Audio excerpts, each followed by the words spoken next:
to people who worked at the television station in Roanoke, WDBJ. Anything new going to happen as a result? I am really skeptical. I mean, what this is becoming sort of, we see this over and over and over again. What was different about this was that people saw this beautiful couple of young people on the cusp of their lives and their careers shot down right in front of their eyes on live television. But the fact is that the shooter, or the alleged shooter, who was apparently a disgruntled employee at the television station, bought this gun legally from a federally licensed dealer. He went through a background check. There was nothing in his background that suggested any kind of encounter with the criminal justice system or any mental health problems that would have disqualified him as a purchaser of a gun. He did have some employment issues, and he, had been fired from a number of jobs, including from that very television station where he had at one point having to be escorted out of the building.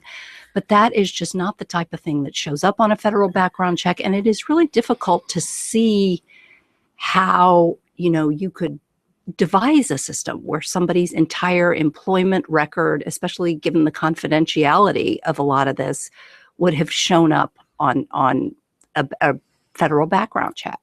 Jury, Karen called him the alleged shooter. In fact, we saw his image holding the gun.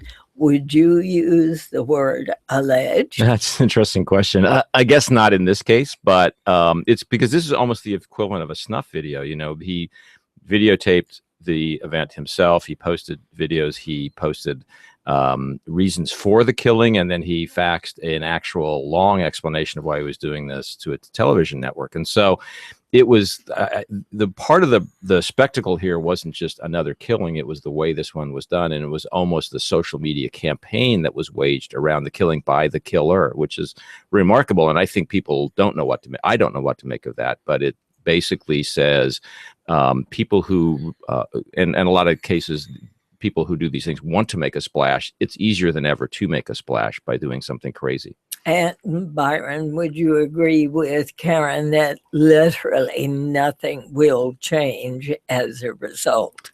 Literally nothing. You have to remember that nothing happened after a very disturbed young man went into a school and killed 20 young children, and nothing happened. And I think in part, in cases like this, there is a disconnect between some of the proposals, these pre-existing gun control proposals that have been around for a long time, that proponents do bring up in the wake of these things. There's a disconnect between what the proposals would do and the facts of this particular crime. So, indeed, the killer in this case had bought the gun legally. It's hard to see what kind of questioning or test for a gun that he would have failed.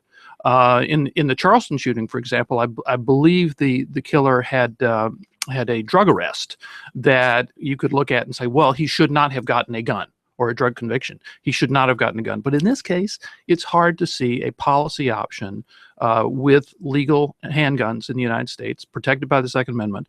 Hard to see a policy option that would work.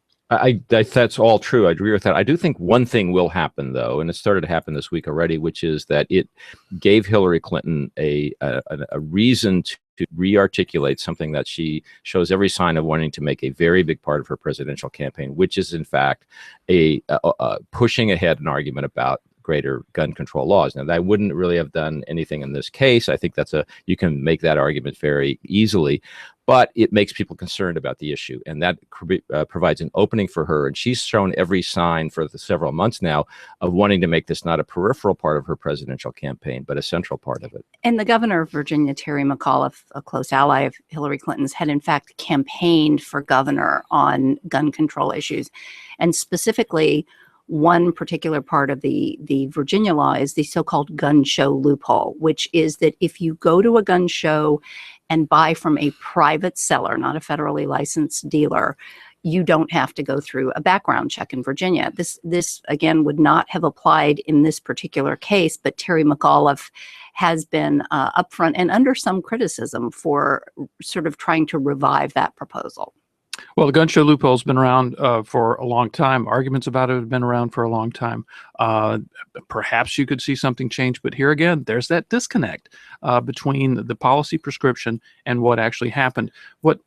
What made this so horrible is there's something just horrifyingly 21st century about Exactly. it. Because the killer actually created a point of view video of him doing this. He puts it out on Facebook after he's done this, when he's on the run. And it's so Quentin Tarantino-ish. It just boggles the mind.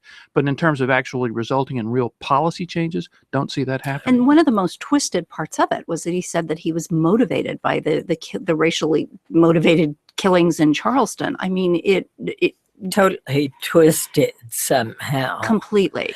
You know, we are the only industrialized nation in the world that has such a high rate of gun fatalities. And we're going to do a program on that on Monday. It does bring into question the reasons why this continues to go on. It does, and it's an art that has opened on many different fronts. A lot of this conversation has morphed into a conversation about mental health issues, mental health care in the country, because one of the common threads of all the disasters we all know so well has been that not only is there a gun involved, obviously, but there seem to be mental health issues involved over and over again. And is the system that we have for dealing with mental health issues adequate for that? That's part of this debate. There is going to be a conversation about why do Americans have so many guns? But I think we all know the answer to that. It's a cultural question, and there are hundreds of millions of guns out there. They're not going to go away. There will be a conversation about how many more new guns are required, but there's a reality that I think everybody has to deal with, and it's an American reality. And Byron, you raised the 21st century technology, the fact that this all occurred through social media is really frightening in and of itself. Well, it is. And he did, the killer did a couple of traditional sort of things. He actually created some sort of manifesto, which I believe he made 3 versions of, and sent them to 3 news organizations who have not yet released these. They'll probably become public at some point in the future. But what it showed was that through Facebook and through Twitter, he could get his message out, which was then immediately went viral, of course. He accused the woman that he shot, Allison Parker, of having made a racist comment. I believe he actually she came to work there after he had even left. But these gave him a forum. Twitter and Facebook gave him a forum for getting out his grievances in a way that hasn't been done before. And Allison Parker's father is now appealing to President Obama and the candidates to do something now. Right, and that argument will, as you said before, now that's going to resonate. This is another reason for it to resonate. And this posed a question for those of us in the media. When the video, I'm resisting my journalistic trained use of the word alleged here, but when the video was posted on the internet, it went crazy. And a lot of news organizations, including my own, sent out a warning in the newsroom saying no one is to post this video anywhere to be found on our news site. You have a killer who was obviously looking for attention, obviously looking for some twisted form of glory. And on the one hand, we're torn between our need to report a legitimate, enormous news event and the, agenda that the killer himself had, which was for us to do that. We had the same debate, came to the same conclusion. But, this is, in a way, a cousin of the same issue we grapple with in our newsrooms when it comes to ISIS beheading videos. What do you do under these horrible circumstances? Jerry Saib at the Wall Street Journal, Karen Tumulty at the Washington Post, Byron York at the Washington Examiner. They're all here to answer your questions, comments. Stay with us.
Welcome back. If you've just joined us for the domestic hour of the Friday News Roundup, here in the studio, Jerry Seib at the Wall Street Journal, Karen Tumulty of the Washington Post, Byron York of the Washington Examiner. Jerry Seib, Wall Street, and the U.S. economy breathing a little easier after yesterday's economic report. Yeah, it's been a strange week. You know, you had a stock market slide that began a little more than a week ago, actually, that turned into a rout by Tuesday and Wednesday of this week, then was a recovery by Thursday, and who knows where it's going to end up on Friday. That is playing out against the backdrop of a lot of concern, mostly about China, the real Chinese economy plus the Chinese stock market, although that's a little thin and artificial and shouldn't be taken too seriously. But at the same time, you've had a series of real economic indicators that have actually been pretty good. Consumer confidence is up. Retail sales were pretty good this week. Home building was pretty good this week. And the sort of underlying measure of the gross domestic product turned out to be much better in the second quarter than people had realized. So we put all these things together. What are you supposed to conclude? Well, I think you have to conclude that the U.S. economy is still moving along, although not at a breakneck speed and not strongly enough to pull the rest of the world behind it, A. And B, concerns about China are very real, and they tell us this is a very interconnected global economy. So doing a little better in the U.S. isn't enough these days at all. And C, the Federal Reserve has a very interesting decision to make in a couple of weeks about whether to start raising interest rates or not, which looked very likely a month ago. Now looks like a dicey proposition for September. Maybe it'll be December, but maybe they'll just go ahead and do it anyway. What do you think, Byron? Well, I think for the little guy, people who have a 401k, I think Jerry's point B is kind of terrifying. Do you now need to keep up with what's going on in China? Do you have to accept what the Chinese government says is their growth rate, or is it really half that? Or how skeptical should you be of everything you hear coming out of China? I think it's going to require a level of sophistication that a lot of us have not shown in putting some money in a 401k and just hoping it evens out and gets better in the end. I think that's kind of the lesson of this week, is that there are these forces that many investors, informal investors, just don't understand, having a huge effect on their savings. I think there are an awful lot of financial advisors out there who are simply saying, hang tight. You don't sell at the bottom. You just ride it through. I remember at one point during the height of the financial crisis in 2008, when it looked like the whole world financial system was about to collapse, I asked Mitt Romney, I said, so what are people to think about their 401ks? And he said, think of it this way. If you're on a roller coaster, the only way you can get hurt is to jump off. Interesting comment. So despite the stock market recovery, there are still a lot of people out there worried.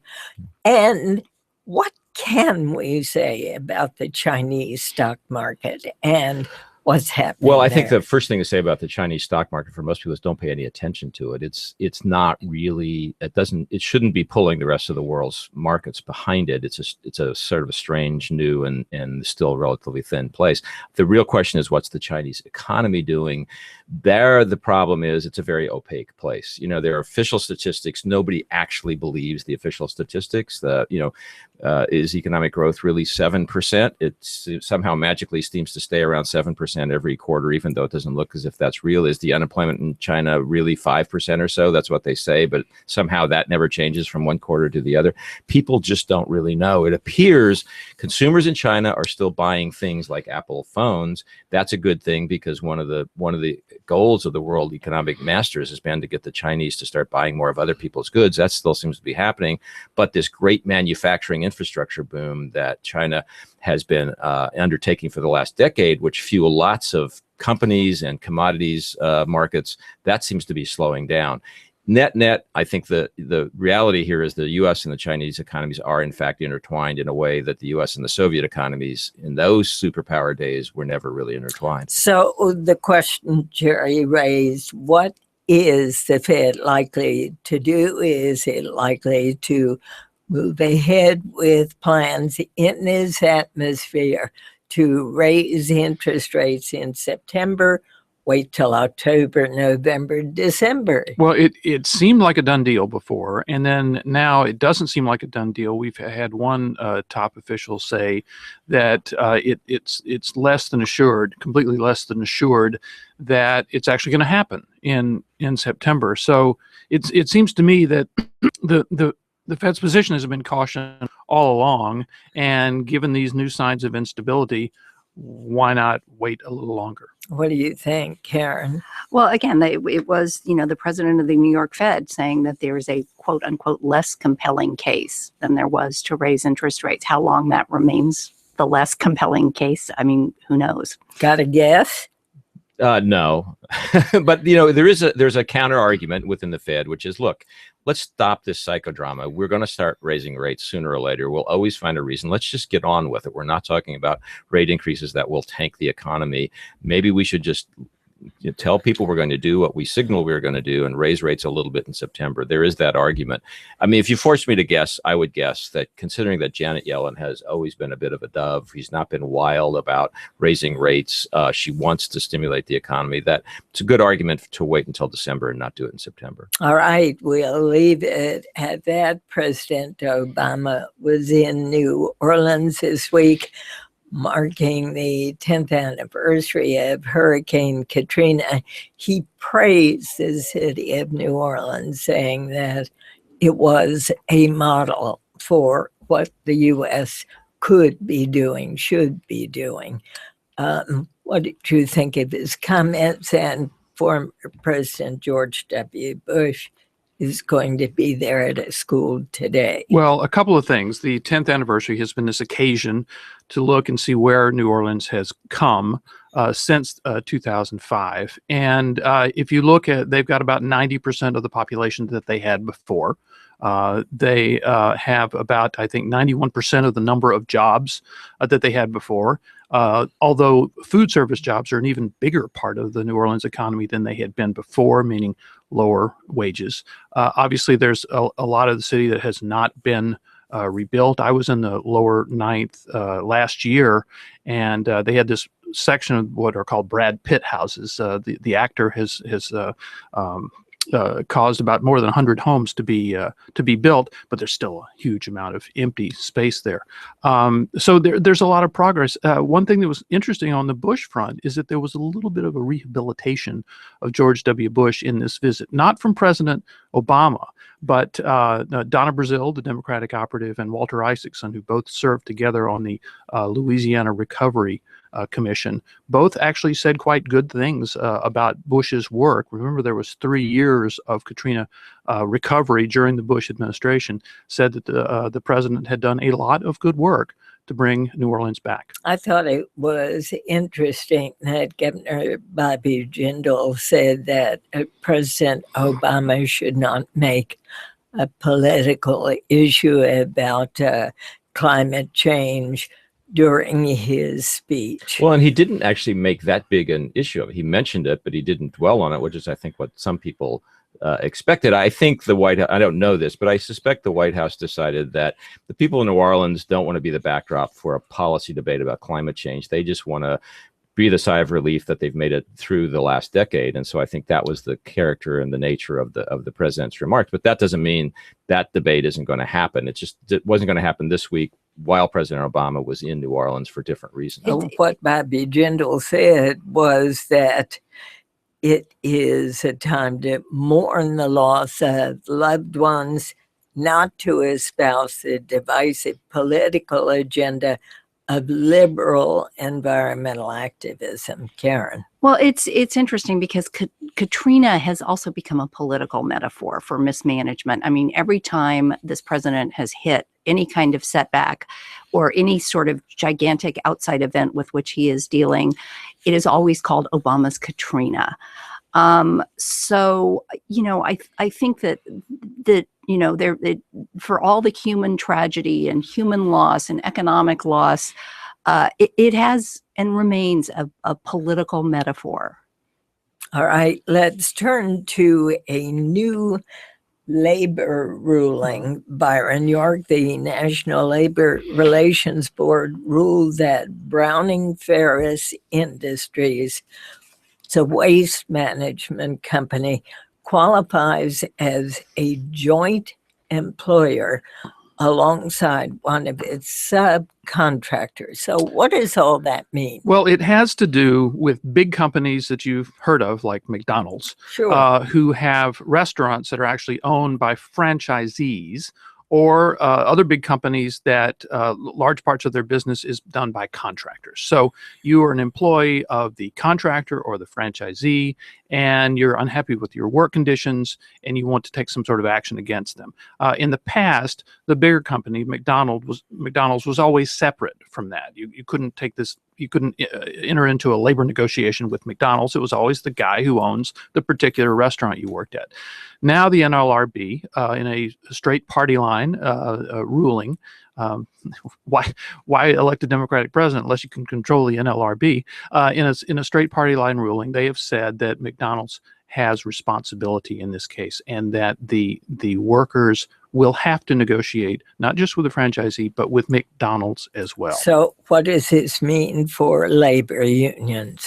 Well, it's labor hasn't had much good news in recent years, and this is good news for them. And I think it is also an effort by the NLRB to sort of adjust labor laws, adjust labor policy to the realities of the 21st century economy, the realities of the facts that, so many people no longer work directly for these big companies, but for franchisees or contractors, or, in many cases, sort of for themselves. I mean, you wonder how this is going to affect an economy of Ubers and Airbnbs and whatever else as well. And it will. Well, it will and here's the if the small business lobby and the Chamber of Commerce and the franchisees organizations don't convince Congress to pass a law that basically overturns what the NLRB just did, which is what will happen next. And I would mark this and put it in your file of things that will happen if Republicans win the White House and keep control of the Senate in 2016. That's the path of recourse now for the business community that does not like this.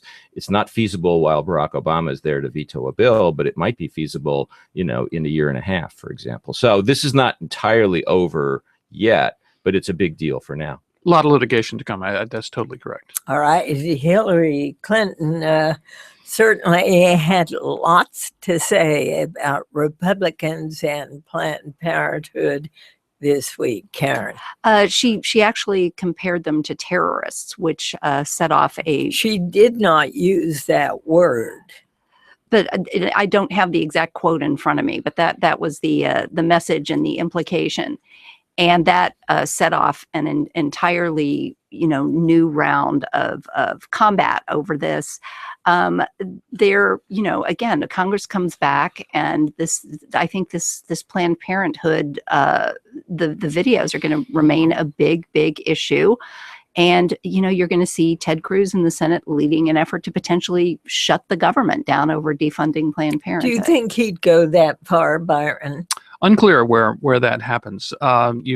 You look at Ted Cruz now, and you think, when he looks in the mirror and says, well, was my political career killed by leading the government shutdown before? Not at all. So Republicans feel very strongly about this Planned Parenthood stuff. And by the way, their proposal to defund Planned Parenthood does include lots of funds for women's health care for other organizations that don't perform abortions. But I don't know where it's going to go on that. But I do think, as far as the Hillary Clinton thing is concerned, you'd have to look at this as a distraction from some of Secretary Clinton's recent troubles. And you're listening to the Diane Rehm Show. Jerry Side. Well, this is really an issue in which it's clear that if you're running for president in a Republican primary, there is very little downside in going after Planned Parenthood and calling for defunding it. And if you're running in a Democratic primary, there's no downside in defending Planned Parenthood to the hilt. It gets a little more complicated for both sides, and I think for Republicans more so when you get into a general election campaign in which support for Planned Parenthood is synonymous with a lot of women, with support for women's health, not just support for abortion. And that's a tougher debate in a general election. Right now, it's kind of like free throws for both sides because the party bases are so clear on what they think about this issue. That's not going to be true in a general election campaign.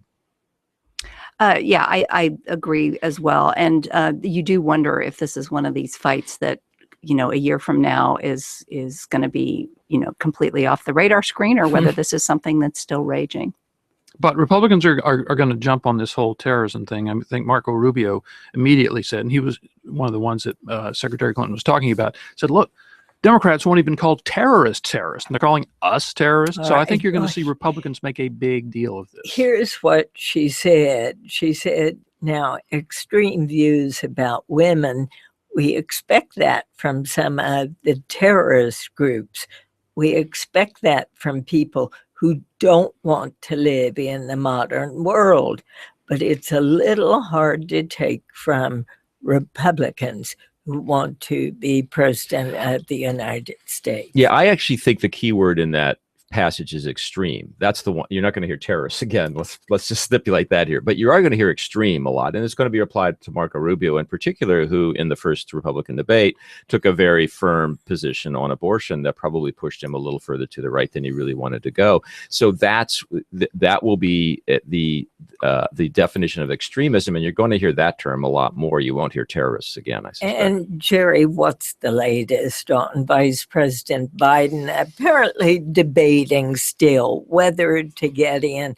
What's the deadline? Well, if you talk to people in Biden world, they say he said he would decide by the end of summer. The end of summer, remember, comes on September 21st. So that's the kind of timetable we're talking about. I think he's not there. And my sense of it is he's really not there in terms of his own decision. I think he would, in many ways, like to do it. The case for doing it has gotten better as Hillary's had a difficult summer. I think the big issue is, would it be good for my family? I think that's a difficult one for him.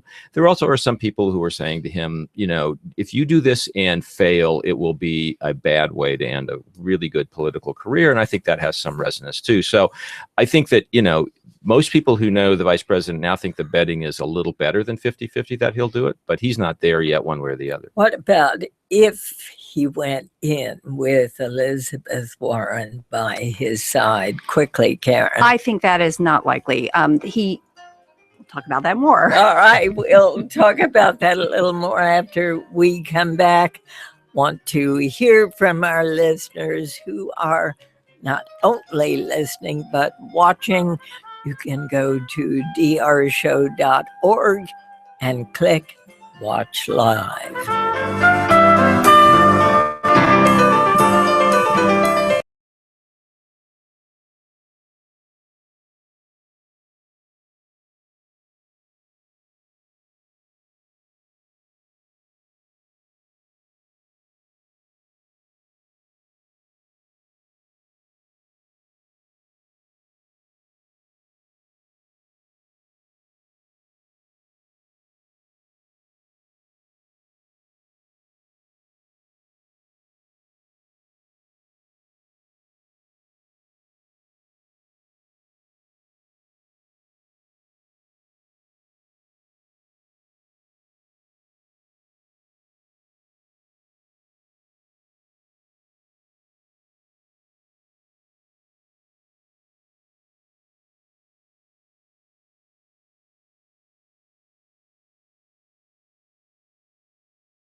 Phones. Let's go first to Ben. He's in Boston, Massachusetts. Hi there, you're on the air. Thanks so much for taking my call. Sure. I'm calling to ask about the role of the media as it relates to the Democratic debates this year. And what I'm talking about is that the DNC is actually banning the candidates from debating each other more than 6 times, when in 2008 there were 26 debates. And telling candidates they can't debate the issues seems incredibly undemocratic. And the media is the one that actually organized and hosts the debate. Yet I don't see the media talking about this or pushing back at all. And I want to understand why that is. Well, I'm with you on that. I mean, the Republican Party did the same thing with its debates, although perhaps with more reason, because they felt that having many debates had created this long, bloody process that weakened their nominee. But basically, the party has used its pressure to say to candidates, if you participate in an unauthorized debate, you will lose all of your delegates and you will die, and you'll get a hotel room 6,000 miles away from the convention. But it seems to me that the opportunity is there for someone to go rogue and create their own debate. But of course, the media would love to have a debate every day, but it's getting the candidates to show up that is the challenge under these rules that are set out by the party. And they help me to understand what those rules say, Jerry. Well, they say essentially, as Byron suggested, if you participate in something other than the authorized events, you will lose delegates at the convention. Now, I will also add the Republicans tried the same thing in 2012, and the net result was 23 debates. You had a debate, they came, and when the third or fifth place candidate shows up, if the leader doesn't show up, the leader knows he becomes the subject of the debate. So they have an incentive to stay away, but they also have an incentive to show up. It's a very difficult thing for a party to do. And they could try to maintain the discipline. Maybe they will, but there's precedent that suggests it's not that easy. And what about the next Republican debate? Is there going to be a first tier, a second tier? Yeah, well, again? there's controversy about this. It's going to be September 16th, Reagan Library, California. CNN will do the debate. Like Fox News, CNN is going to have a 2-tiered debate. There'll be a first debate and a second debate because the field's just so big. They split it. The difference is, and Carly Fiorina is the one who's complaining about this, Fox used the several most recent polls right before the August 6th debate to determine who got in the big debate and who got in the earlier debate. CNN, back in May, they didn't do this recently, back in May they announced that they would use polls from July 16th to right before the debate on September the 16th, which means for Carly Fiorina, back in July 16th, she was nowhere. She was a blip on the screen. After the debate, in which she did very well in Cleveland, she begins to go up in the polls. And now I believe in the Real Clear Politics average of polls, she's 7th in the Republican race, which would be, of course, include her in the main primetime debate. But because CNN is using those older debates in which she had no standing at all, she might not make it. So that is kind of the controversy about the CNN debate. It makes no sense at this point. There is no system that will make any sense at this point. This is a total lose situation. Every decision anybody makes about this is going to make somebody mad, and somebody being mad for a justifiable reason. What doesn't make sense is 16 or 17 candidates in a party. That's what doesn't make any sense. Donald Trump changed his mind about contributions this week. Yeah, he's starting to take them, essentially. And there's an affiliated super PAC that's starting to raise money for him. He's not making a big deal of it. He will still say, I'm my own man because I have $10 billion.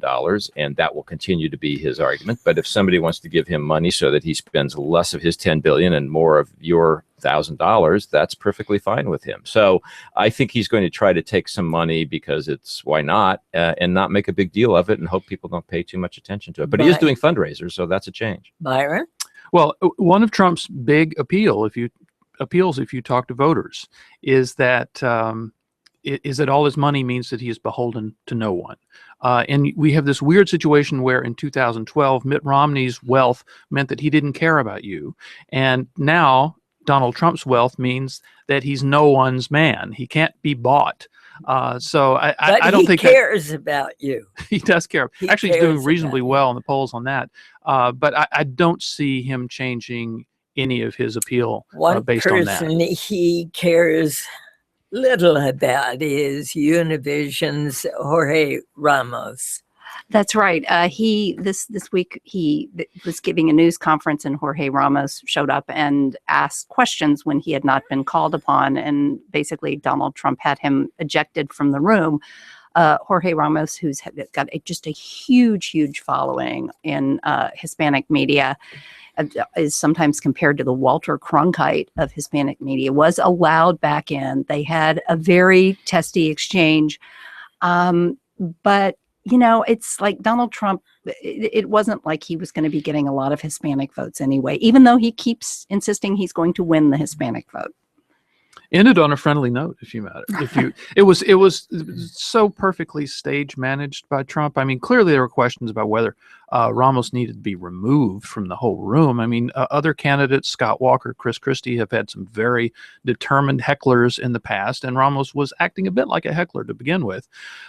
So there's a question about whether he should have been removed. What but do you Trump mean? Showmanship. Tell me what you mean when you say he was acting like a heckler. Well, he stood up. He had not been recognized to answer a question, and most of he these had his hand up a number of times. Yeah, but most of these news conferences, people are reasonably well behaved, and so he gets up and he just starts talking, and he there's a lot of declarations in his question. You cannot deport 11 million people. And so it wasn't really in the form of a question. He claimed that he had a right to speak. And as a citizen and a reporter, but anyway, Trump, a really big Trump guy, moved him out of the room. Was that a good decision?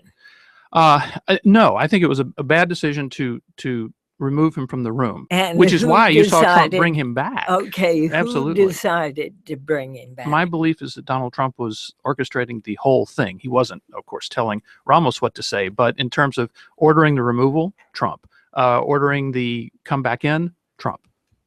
Trump is a master counterpuncher. Think about the first debate in which Megyn Kelly comes after him with a very tough question on women, and he comes back with Rosie O'Donnell, and everybody laughs. I mean, that was a brilliant moment if you think about it. What am I going to say at that moment that could diffuse this situation? I think it was a terrible thing but to say. Not for him. Not for him, because that was the only thing that would lighten up that room that they were in, and it worked.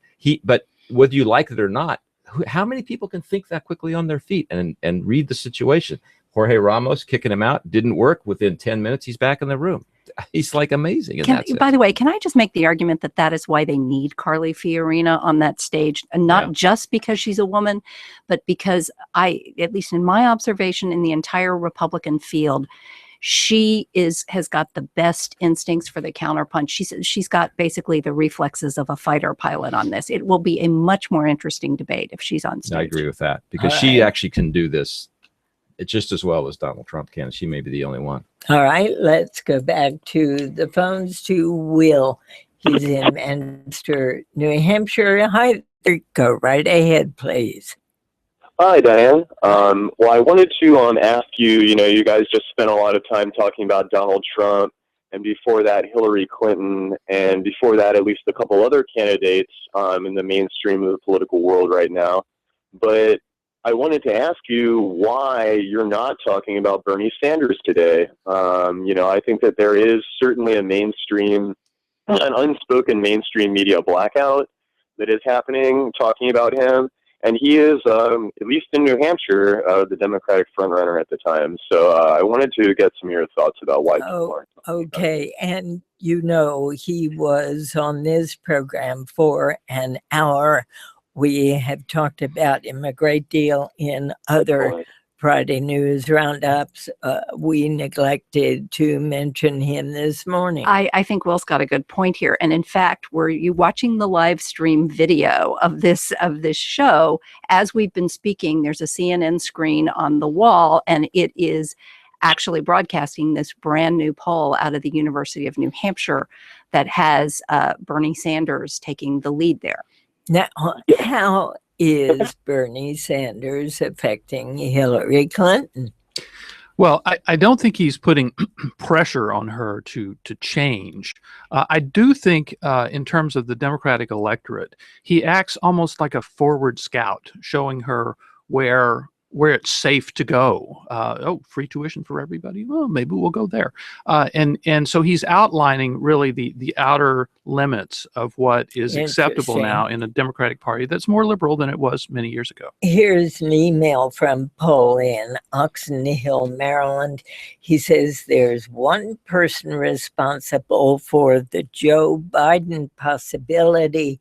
It's Bernie Sanders, who's shown that Hillary Clinton's inevitable coronation is not inevitable after all. Sanders has created an opening, and Biden is considering taking advantage of that opportunity. Let the real debate begin. There's a lot to that. I think a few months ago, I suspect Joe Biden had told himself, much as I would like to run, there's no point. There is not an opening against Hillary. There's not a lane. Bernie Sanders showed there is an opening and there is a lane. I think a lot of that has to do with Hillary Clinton's problems, not just Bernie Sanders' discovery of ways to make this happen. But I do think it has created an environment in which it seems plausible to take on Hillary Clinton, and that's a big deal. Also, I think Sanders has simply shown what everybody really should have known, which is Democrats would like a contest. Yeah. I mean, several months ago, when it appeared to be a coronation, Sanders was nowhere, there was nobody else. If you scope it out a little bit, you think, well, the Iowa caucus is coming, the New Hampshire primary comes, and Republicans are having this big, raucous, competitive race, and Hillary Clinton is just running by herself, and Democrats, I don't think, wanted that any more than Republicans would want something like that. David Ignatius in this morning's Washington Post wrote a piece saying that the Hillary Clinton emails really are not that important. What do you think, Jerry? They're not substantively. They are not that important. I think the problem is that all these things are metaphors. This is a metaphor for, well, why didn't she come clean right away? Why has it been so hard to drag out the actual story?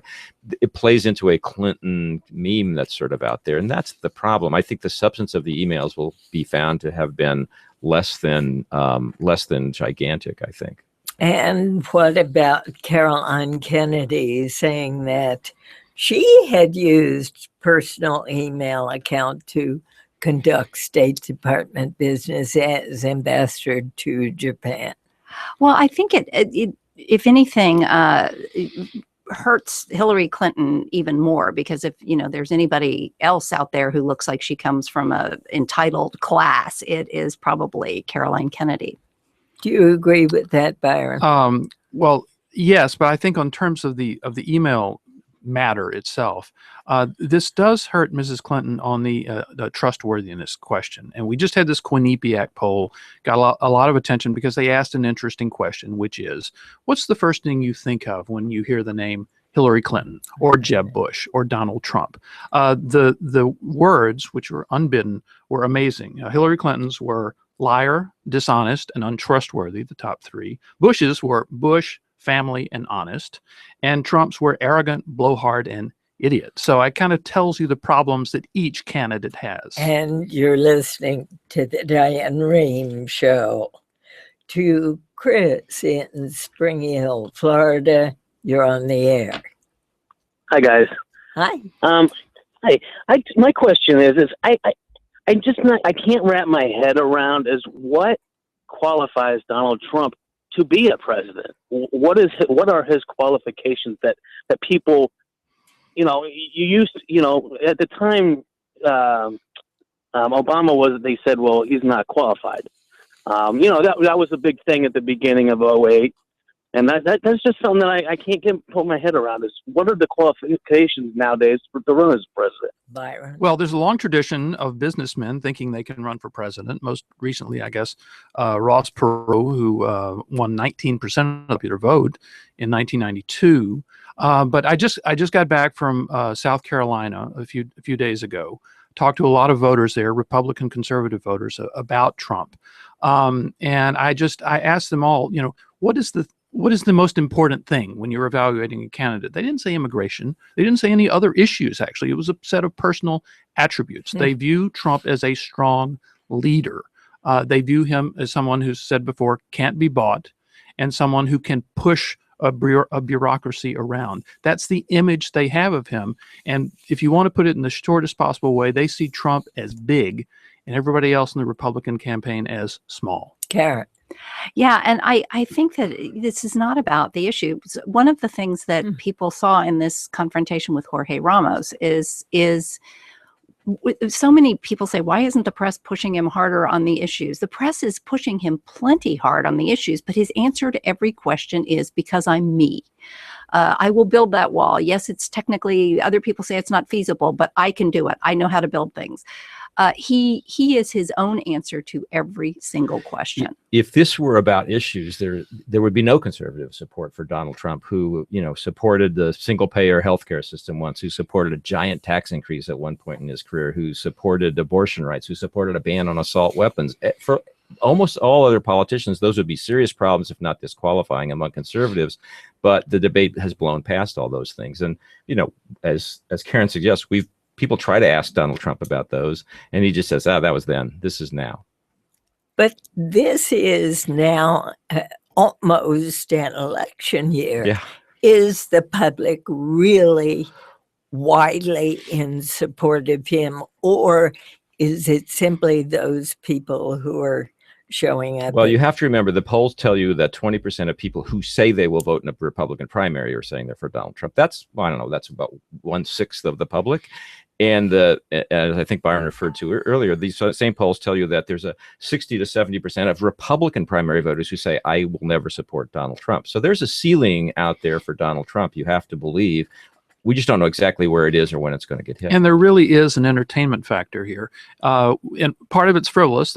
People just like the show. But the other part is they view Trump as fearless, who, because of his wealth, can say things that maybe other candidates can't say. And in the doing of that, actually pushing other candidates in his direction on certain issues. And what about the fact that he says if he doesn't get the nomination, he'll run as a third-party candidate? Well, he's left that door open. But that is going to be the certainly one thing that Republicans will hit him very, very hard on. Byron York of the Washington Examiner, and Karen Tumulty of the Washington Post, Jerry Seib of the Wall Street Journal. Thank you all so much. Have a great weekend. Thank you. You too. And thanks all for listening. I'm Diane Rehm. The Diane Rehm Show is produced by Sandra Pinkert, Denise Couture, Rebecca Kaufman, Lisa Dunn, Alexandra Botti, Susan Casey, Danielle